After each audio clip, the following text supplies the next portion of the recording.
Exodus chapter number 3. Kutoka sura ya 3. Glory to Jesus, from verses number 1.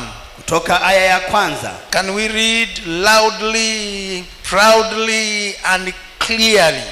Hebu tusome kwa kujivunia, waziwazi na kwa sauti. Verses 1 says, Now Moses was tending the flock of Jethro, his father-in-law, the priest of Midian. And he led the flock to the far side of the desert and came to Horeb, the mountain of God. There the angel of the Lord appeared to him in flames of fire from within a bush. Moses saw that though the bush was on fire, it did not burn up. So Moses thought, I will go over and see this strange sight, why the bush does not burn up. When the Lord saw that he had gone over to look, God called to him from within the bush, Moses, Moses.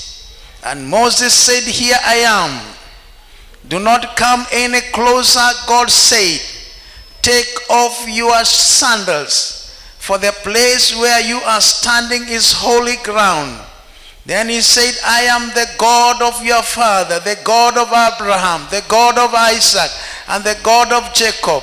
At this Moses hid his face because he was afraid to look at God. Father, in Jesus' name, Baba, kwa jina la Yesu, we thank you for your word. Tunakushukuru kwa neno lako. Talk to us, we are listening. Maana tunasikiza. For in Jesus' mighty name we have prayed, and the church say, and the church say, let's be seated in the presence of the Lord, church. Tunaweza kuketi mbele uwepo wa Bwana kanisa. Greet your neighbor on my behalf. Tell him, I am going to be a blessing to you. Salimie jirani yako kwa niaba yangu, mwambie nitakuwa baraka kwako. The scripture that we have just read, andiko ambalo tumekwisha kulisoma, is a great and an amazing scripture. Ni andiko kuu ambalo ni la kufurahisha. It's about the man of God by the name of Moses. Na ni kuhusu mtu wa Mungu kwa jina Musa. The life of Moses is divided into three 40s. Na maisha ya Musa yameweza kugawanyishwa katika 43. The first 40 he was in Pharaoh's house. Na 40 ya kwanza Musa alikuwa katika nyumba ya Farao. Now the second 40, it is this one we have just read here. 40 ya pili ndio hii ambayo tumekwisha isoma sasa. After the 40 years in Pharaoh's house, baada ya miaka 40 katika nyumba ya Farao, Moses came out. Musa akaja, and he ran away to go and stay with Jethro, who was the priest of the Midians. Akaweza kutoroka katika nyumba ya Farao, akaenda kuishi katika kundi la Jethro ambaye ndiye alikuwa ni mfalme wa Midiani. Now the scripture has just told us something powerful. Maandiko yametuambia kitu chenye uwezo. This is the end of the second 40. Sasa huu ndio mwisho wa 40 ya pili. Praise the name of the Lord. Jina la Bwana litukuzwe. My message today is walking out of the desert. Ujumbe wangu leo hii ni kutoka jangwani. Praise the Lord. Jina la Bwana litukuzwe. Somebody say that great word, walking out of the desert. Kutoka jangwani. Glory to Jesus. Tukufu kwa Yesu. And here my Bible is saying something powerful. Na hapa Biblia yangu inasema kitu cha kipekee. For years he began the work of tending the flock of Jethro. Kwa miaka mingi akaanza sasa kuwa mchungaji wa kondoo wa Jethro. And the scripture tells us something. Na maandiko yanatuambia kitu. Why he ran away from Egypt? Kwa nini alitoroka kutoka Misri? It's because he killed somebody. Ni kwa sababu alimuua mtu. And when it was discovered that he had killed somebody, na wakati ilipojulikana kwamba aliua mtu, he ran away because he would also have been killed. Akatoroka kwa sababu pia yeye angeuawa. So these are 40 years of great frustration. Sasa hii ni miaka 40 ya kukandamizwa. 40 years that he could not know what is next. Miaka 40 ambayo hangejua ni nini kitakachofuata. 40 years of bitterness. Miaka 40 ya machungu.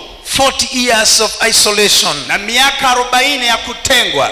40 years of asking why. Miaka 40 ya kuuliza maswali kwa nini. So here we see something powerful. Na hapa tunaona kitu cha kipekee. God visits him in a supernatural way. Mungu anamtembelea katika njia ya utaua. The Bible says he was studying. This day he went to a far side more than normal. Biblia inanakili kwamba siku hii akaenda mbali kuliko alivyozoea. And here the Bible tells us something. Na hapa Biblia inatuambia kitu. When he went far than usual, alipoenda mbali zaidi, that is where God spoke to him. Basi hapo Mungu akamnenea. I want to speak to this house and tell you something. Ninataka nizungumze na kanisa hili niwaambie jambo. And tell you the desert is usually a terrible place. Niwaambie kwamba jangwani ni mahali ambapo pana ukavu na ugumu mwingi. In life we have times of desert experience. Na hata katika maisha tuna nyakati ambazo kuna ujangwa ndani yetu. Can we say that word? In life there are some desert situations. Katika maisha kuna hali ambazo zinaleta jangwa maishani. Times of serious loneliness. Nyakati ambazo ni za upweke mkubwa. Because in the desert is a place of loneliness. Kwa sababu jangwani ni mahali pa upweke. The desert is a place where nobody is near you. Jangwa ni mahali ambapo hakuna mtu atakaye kukaribia. I want to speak to somebody who is in a desert situation. Na ninataka nizungumze na mtu ambao wako katika hali ya jangwa. In the desert there are no false colors. Pale jangwani hakuna marangi ambayo ni ya uongo. In the desert there is no pretense. Pale jangwani hakuna kujifanya. Ambia mwenzako kwa jangwa hakuna kujifanya. Praise the name of the Lord. Jina la Bwana litukuzwe. So the desert experience is a challenge. Hivyo basi ile hali ya jangwa basi ni changamoto. One of the things I want to speak to somebody here. Na kitu kimoja ningelitaka nizungumze na mtu mahali hapa. In the desert and situation there are no makeups. Pale jangwani na hali za jangwa hakuna vipondozi. In the desert you are really yourself. Jangwani ni wewe ukiwa jinsi ulivyo. In the desert the heart finds itself. I say in the desert the heart finds itself. Nasema kwamba jangwani roho inajitafuta yenyewe. Am I talking to a living house? Ninazungumza na kanisa. So desert environments are very common. Basi mandhari ya jangwa ni kitu kawaida. They are happening to us day one day over. Na zinatendeka kwetu katika kila kuchao. In the desert is where you have the right thought about yourself. Na pale jangwani hapo ndipo unapata mawazo yaliyo harisi kujihusu wewe. Somebody say praise the Lord. Mtu aseme Bwana asifiwe. Desert environment you have the right thought about yourself. Pale mandhari au mazingira ya jangwa unapata mawazo kamilifu kujihusu wewe mwenyewe. Praise the name of the Lord. Jina la Bwana litukuzwe. No noises in the desert. Hakuna makelele kule jangwani. No confusion. Hakuna kuchanganyikiwa. No advertisement. Hakuna kujitangaza. No commercials in the desert. Hakuna uuzaji kule jangwani. No selling in the desert. Hakuna uuzaji jangwani. I say praise the Lord. Nasema Bwana asifiwe kanisa. Desert environment are there. Mandhari ya jangwa yapo. Praise the name of the Lord. Jina la Bwana litukuzwe. Things that you value don't seem to matter in the desert. Na mambo ambayo unayoyadhamini hayaonekani bora kule jangwani. All your attention is grouped into one thing, God alone. Yote ambayo ni mtazamio wako unaletwa pamoja tunapoingia jangwani. The things you valued do not value again. Vitu unavyodhamini havidhaminiki tena. The things that you always put ahead don't seem to be working. Vitu ambavyo umevitanguliza havionekani kutenda kazi. In the desert, the thirst for God grows. Na kule jangwani kiu cha Mungu kinakuwa. Can I hear the church say those words? Nisikie kanisa likirudia maneno hayo. In the desert, the thirst for God grows. Kiu cha Mungu kinakuwa. Because there is no pretense. Kwa sababu hakuna kujifanya. Every opportunity with God is valuable. Na kila nafasi na Mungu ina dhamana. Desert situations are usually important to every man of God. Hali za jangwa huwa ni muhimu kwa kila mtu wa Mungu. In the desert there is no pride. Kule jangwani hakuna maringo.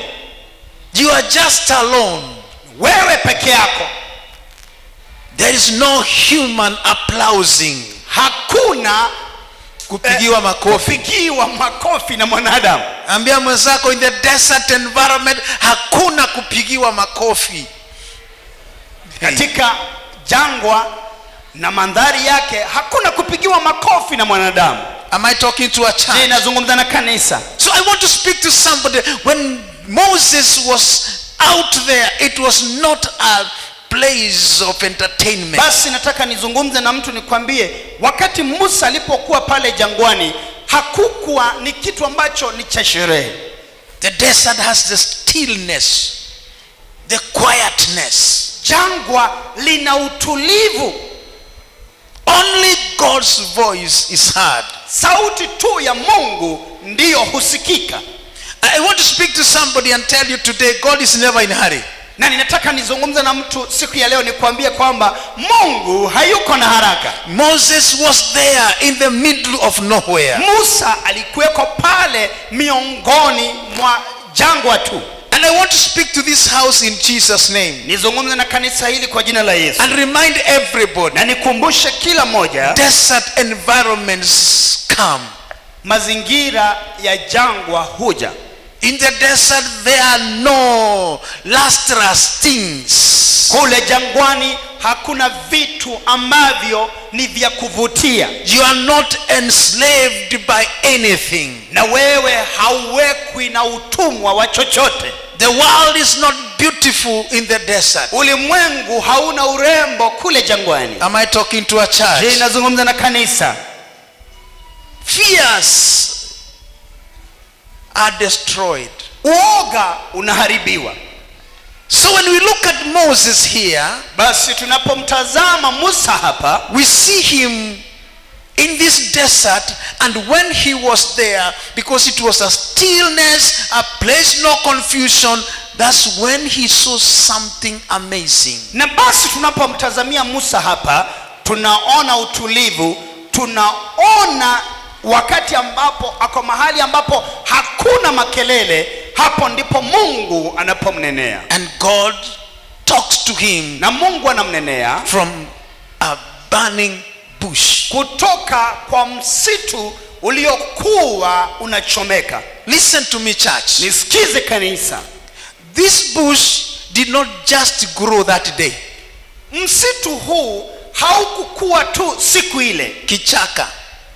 Kichaka hiki hakikukua siku ile. It did not grow just that day. Hakikukua tu hiyo siku. It was there.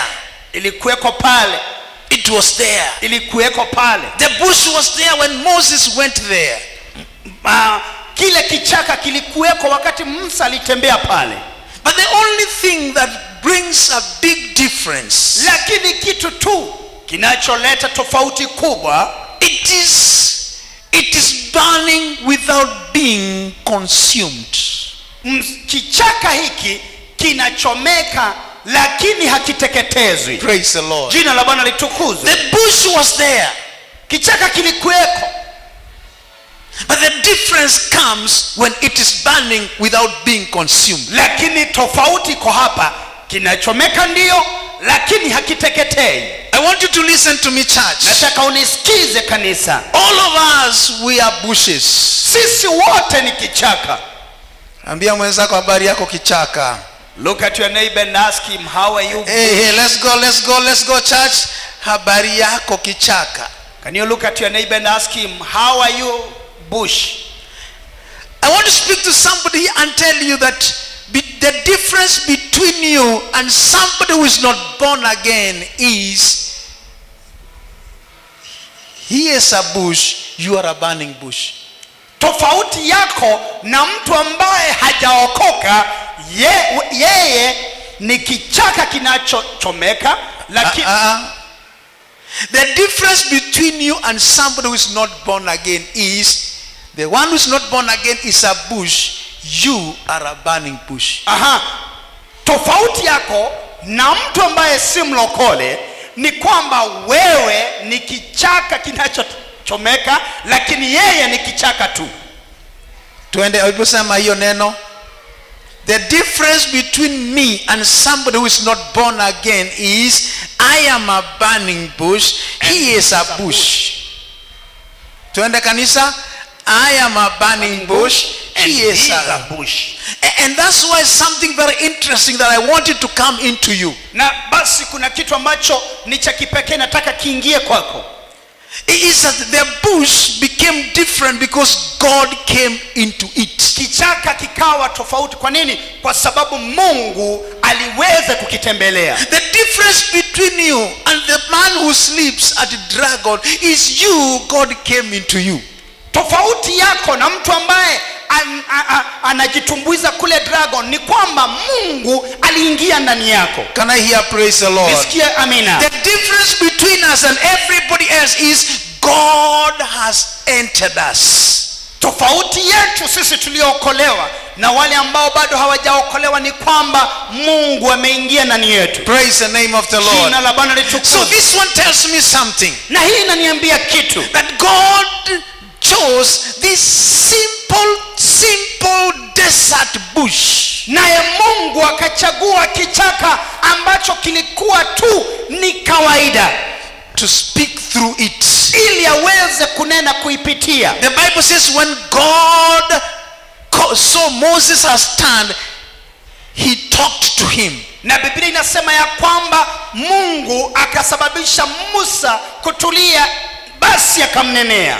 I want to speak to somebody in this house. Nizungumze na mtu kanisa hili. And tell you in Jesus' name. Nikuambie kwa jina la Yesu. We are the burning bush. Sisi ni kichaka kinachochomeka. I say we are the burning bush. Sisi ni kichaka kinachochomeka. I say we are the burning bush. Sisi ni kichaka kinachochomeka. All the 40 years Moses was just a bush. Miaka 40 Musa akawa tu ni kichaka.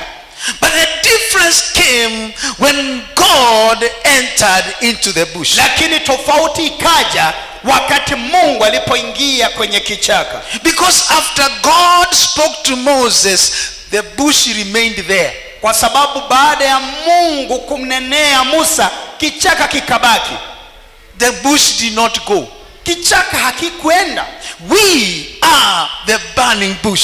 Sisi ni kichaka kinachochomeka. That means we are flesh and blood, consumable, but God is in us. Maana yake ni kwamba sisi ni mwili na damu ambazo zinaweza kuchomeka, lakini Mungu yuko ndani yetu. So our preservation is not because we are a bush. We are preserved because God is in the bush. Basi kuhifadhiwa kwetu, hatuhifadhiwi kwa sababu tuko kwenye kichaka, lakini tunahifadhiwa maana Mungu yu ndani yetu. So after that day, basi baada ya ile siku, Moses became a different person. person. Musa akafanyika mtu tofauti. Can I hear praise the Lord here? Bwana asifiwe hapa. Church, I want to speak to somebody. Nataka nizungumze na mtu. You must keep the fire burning. Lazima uweke moto ukichoma. Because you are the burning bush. Kwa sababu wewe ni kichaka kinachochomeka. Immediately the fire begins to go down. Mara tu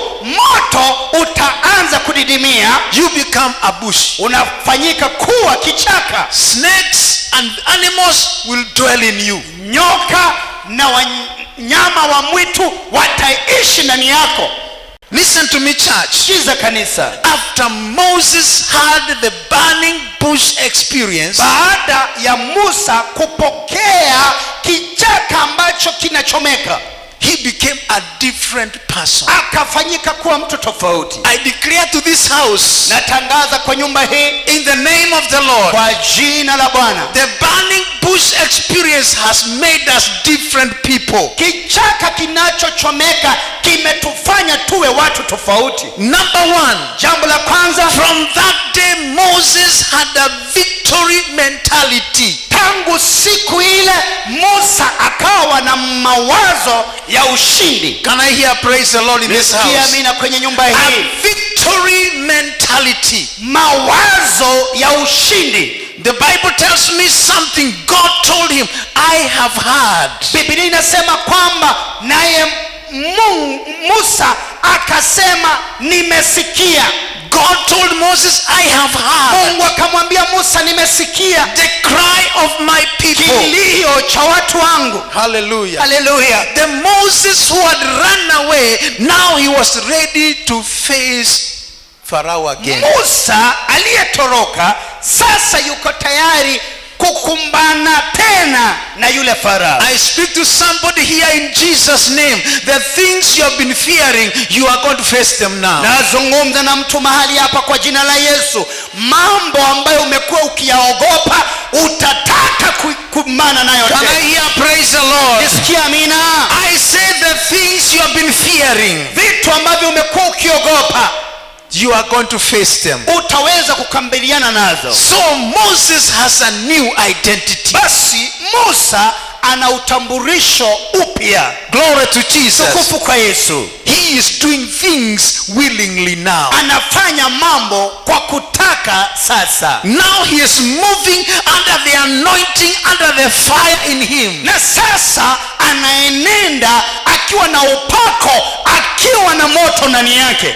I want to speak to somebody here that you are above your enemies. Ninataka nizungumze na mtu hapa nikwambie kwamba wewe uko juu ya maadui zako. Now Moses is walking back not as a slave but is walking as a man with authority. Na sasa Musa anarejelea sio kama mtumwa lakini akiwa mtu mwenye mamlaka. He belongs, listen to me. Sikiza. Now Moses belongs to the class of God. Na sasa Musa ameweza kuingia katika daraja la Mungu. Let's go. Can we shout? Now Moses belongs to the class of God. Ambia watu watatu hivyo. I belong to the class of God. Ambia watu watatu kwamba mimi sasa niko katika kiwango. Mimi sijasikia. Can we go from behind there? We sisikii watu wakiongea kutoka huku. Kule nyuma tuende kanisa. That's why you see Moses now is going back to Egypt not as an underdog. He is going like a champion. Na ndio sababu unaona Musa anarejelea kule Misri sio kama tu mtu ambaye ni muoga lakini kama shujaa. Because he has a conquering nature. Kwa sababu yeye ana hali ya ushindi. Let's go church. He has a conquering nature. Hali ya ushindi. Can I talk to this house? Nizungumze na kanisa. You belong to the class of God. Wewe sasa ni wa darasa la Mungu. Do you know why? Unajua kwa nini? God wants to do something in Egypt, but he cannot go there. So he has chosen you as a representative. So you are the ambassador. You are going to speak on behalf of your kingdom. Unaona sasa Mungu anataka kupeleka ujumbe Misri, lakini hawezi enda pale akiwa Mungu. Anataka sasa atafute mtu ambaye ataenda. Basi wewe ni mwakilishi wa ufalme wa Mungu. Ask your neighbor, are you a bush or a burning bush? Uliza jirani yako, wewe ni kichaka tu au ni kichaka Are kinachochomeka? you a bush or a burning bush? Uliza jirani yako, wewe ni kichaka tu au ni kichaka kinachochomeka? Hallelujah. Hallelujah. When Christians begin to turn from being a burning bush to a bush, they are miserable. Wakati ambapo Wakristo wanageuka kutoka kuwa tu kichaka na badala wawe kichaka kinachochomeka, maisha ni yanadhoofika. I say you belong to the class of God. Nasemaje? Wewe ni wa darasa la Mungu. Tuende kanisa. I belong. Ninaongea na watu kweli ambao wanasikia. I belong to the class of God. Church, kanisa, what God has done to your life is not something to joke around. Kile ambacho Mungu amefanya maishani mwako si kitu cha kuchezea. Praise the Lord. Amina. This is wonderful. Hii ni ajabu. You are a conquering nature, a protection nature. Wewe uko na hali ya ushindi, hali ya kuhifadhiwa. Praise the Lord. Bwana sifiwe. You are above what you think is above. Na wewe ni zaidi ya kile ambacho unadhania kiko juu yako. So this one brings us to one attention. Na hii inatuleta katika mtazamo mmoja. Moses is not under Pharaoh anymore. Sasa Musa hayuko chini ya Farao tena. He is moving into Egypt under the anointing of God. Sasa yeye anaingia Misri akiwa na uungu ndani yake. Remember, Moses was in Egypt and he wanted to deliver them, but he had a wrong formula of deliverance. Kumbuka kwamba Musa alikuwa Misri, alitaka awakomboe wana Misri, wana Israeli, lakini akatumia mbinu ambayo haifai. Hallelujah. Hallelujah. Now he is going back under authority. Sasa anarejelea kuwakomboa wana Israeli akiwa na mamlaka. Kuna mambo ulishindwa mwanzo, saa hizi hautashindwa tena. There are things that you are defeated at first, you will not be defeated now. Can we go church? Kuna mambo ulishindwa mwanzo, saa hizi utaishinda. There are things that you are defeated from the beginning, but now you will defeat them. Praise the Lord. Bwana sifiwe. Why? Because Moses has left the burning bush and he has not left the fire. He has gone with it. Kwa nini? Kwa sababu Musa ameondoka kwenye kichaka kinachochomeka. Hakuacha moto, ameenda na moto. Hello, tuende? Hakuacha moto. That tells me something. Hii inaniambia kitu. Moses has left the desert with a winning covenant. Hiyo inaniambia kitu kwamba Musa ameondoka jangwani na agano la ushindi. Tell your neighbor, walk out of the desert. Mwambie jirani yako, ondoka jangwani with a winning covenant. Ukiwa na agano la ushindi. And that's why God just gives him what is going to happen. It is victory, victory, victory, victory. He will resist.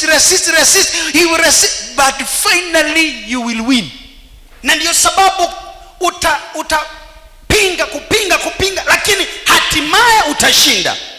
Utapingwa na Farao. Utapingwa, upingwe, lakini hatimaye utashinda tu. Some places Farao anakausha roho, anakausha. Kwingine Mungu anakausha yeye. Haya.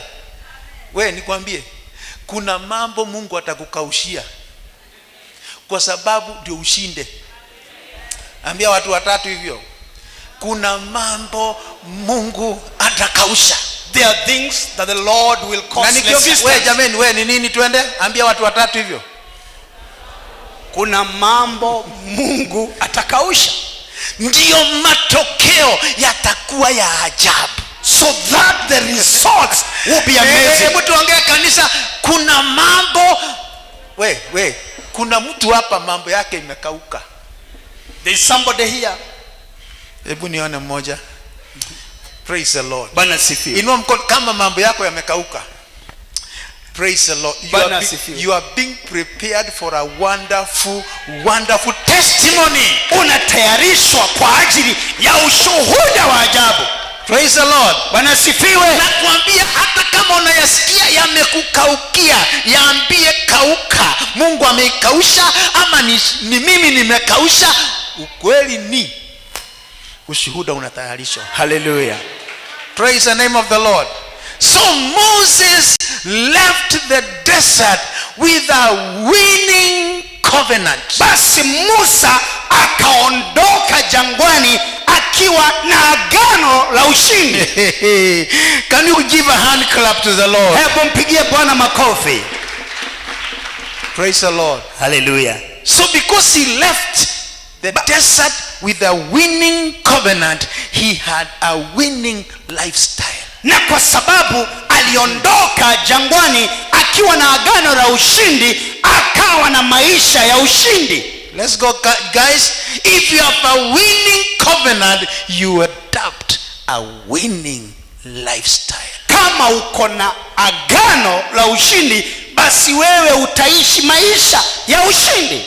Am I talking to a living church? Nazungumza na kanisa lililo hai. Hallelujah. Hallelujah. So Moses' fear was destroyed. Basi uoga wa Musa ukaharibiwa. Praise the Lord. Bwana sifiwe.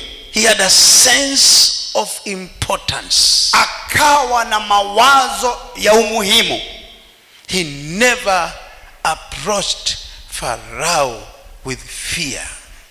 Hakuweza kuenda kukutana na Farao kwa uoga. Somebody shout, I'm a burning bush. Mtu aseme kwamba mimi ni kichaka kinachochomeka. Twende kanisa, sema kwa sauti. Wamama oye simuange, I am a. The day you become a bush, the day people make you firewood. Wakati ambapo utakuwa kichaka, watu watakutumia kama kuni. Hakuna mnyama anapenda kukaa mahali kuna moto. There is no animal that likes to stay where there is fire. Reinhard Bonnke alisema inzi hawaendi kwa ugali moto. Reinhard Bonnke said that a fly will never be found in a hot ugali. Je, unaona mapepo zingine zinapenda kukaa juu yako kwa sababu umekuwa baridi. That is the reason as to why demons have been dwelling in you, because you become cold. Tukisema tufunge, wewe unasema mimi nasikia kizunguzungu. Tukisema tufunge, unaanza kusema vile bishop anasemanga ati makasi nakata tumbo. Tukisema tufunge, unasema mimi ninameza dawa hata kama ni aspirin. Tukisema tufunge, unasema unajua kuna corona. Na nikawaambia siri ya kubambana na njaa ni wakati njaa imewaka moto, unaiambia okay, umesikia njaa, sawa, utadu. Mimi ndio nakupeaga dawa, nakupeaga chakula, na umejifanya tunataka kuniuma. Sitakupea dawa, sitakupea chakula, fanya. Atakaa mpaka saa 12, utamwambia okay, I want to treat you as lesson. Nitakufundisha wewe. Ambie tumbo yako hivyo.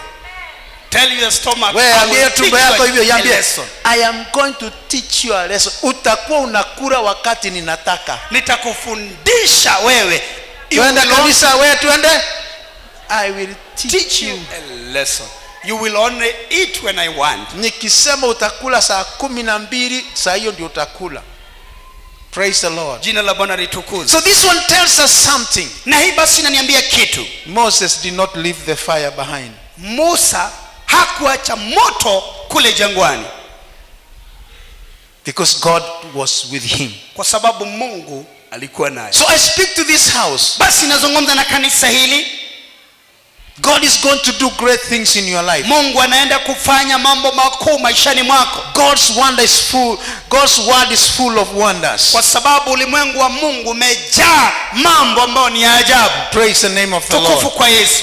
Faith can see great result wrapped up in small beginnings. Imani inaweza kuona mambo makubwa ambayo yameweza kufunganishwa na mwanzo mdogo. Keep the fire burning. Endelea kuweka moto wake. You have a covenant of winning. Kwa sababu uko na agano la ushindi. Live a lifestyle of winning. Na uishi maisha ya kushinda. And God will be glorified. Naye Mungu atatukuzwa. Can we all stand up together? Basi zote tusimame. Father, in Jesus'